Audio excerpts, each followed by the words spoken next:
puri, pagluluwalhati at karangalan at tagapagligtas na sa ating pinakamamahal na Panginoon Jesus po lamang, and sa dobleng paggalang po sa ating beloved parents in the Lord at sa hindi malilimutang turo at aral po ng ating beloved Pastor Evangelist Wildes Estrada Almeda and Assistant Pastor Lina C. Almeda. And special greetings din po to beloved Almeda family, beloved worker preachers, sa inyo po mga minamahal. Isang mapagpalang araw po sa inyong lahat.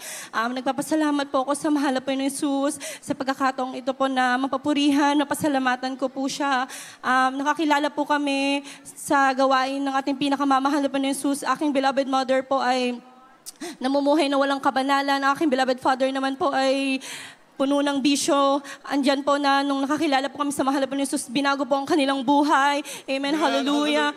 Pinapasalamat ko din po sa mahal na Panginoon Jesus. Kung di po ako nagkakamali, 12 years ang lumipas, mga minamahal. Ang aking beloved father po ay isang buy and sell ng sasakyan, mga minamahal. Meron po silang pinuntahang unit sa isang dako po ng Caloocan, mga minamahal. Nandiyan po na pagpunta po nila noon, hindi po nila inaasahan, setup po pala yun, mga minamahal. May mga armadong lalaki, mga minamahal, na dumating po sa lugar at binaril po yung kasama nila, mga minamahal. Tumba po ito agad, mga minamahal.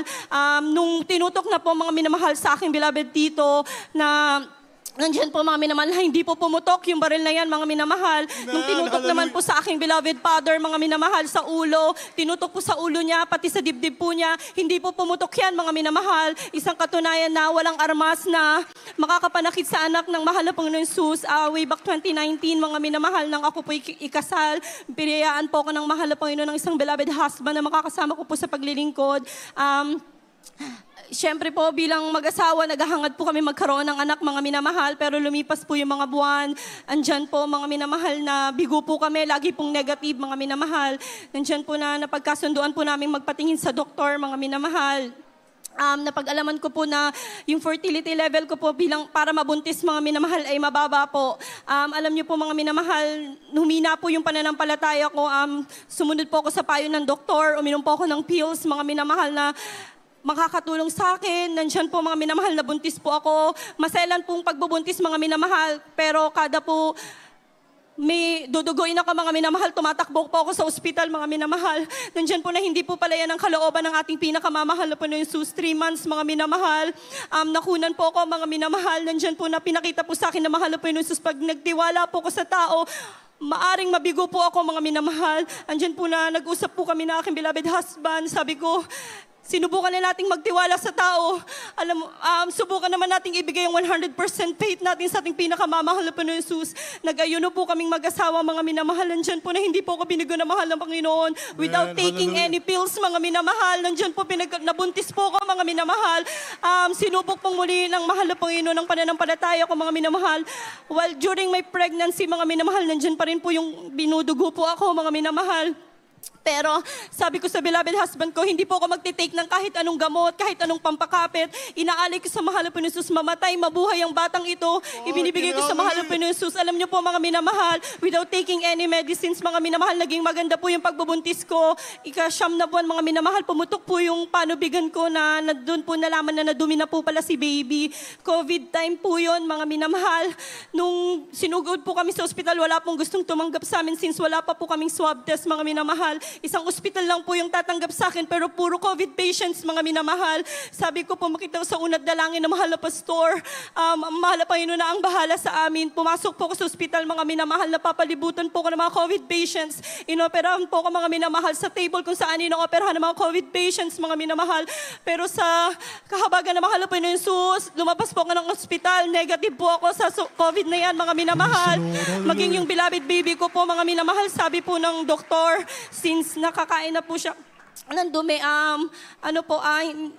pwede daw pong hindi maging normal siya, pero ang kabutihan na mahal na Panginoon Jesus, ngayon po 3 years old na po siya, taglay ang kalakasan na nagmumula sa ating pinakamamahal na Panginoon Jesus.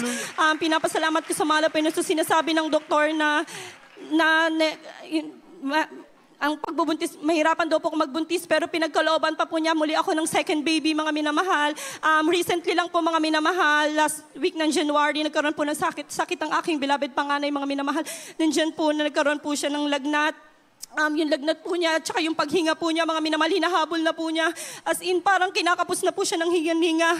Lumuhod po kami sa ating pinakamamahal na po na Jesus na nampalatay. Sabi ko, mahal na Panginoon, magpapasalamat ako sa iyo. Pagalingin mo lang ang aking beloved baby. Kinabukasan, mga minamahal, gumaling po siya, mga minamahal. Hallelujah. Yes, glory to God. Hallelujah. Sa ano po, hindi ko po natupad yung pangako ko sa mahal na Panginoon Jesus na magpasalamat, mga minamahal. Nandiyan po last February 6, bago po tayo mag-58, mga minamahal, yung beloved bunso ko po, 1 month old pa lang po siya, mga minamahal. Nagkaroon po siya ng matinding lagnat, ubo, sipon. Pag umuubo siya, mga minamahal, nangingitim na po siya.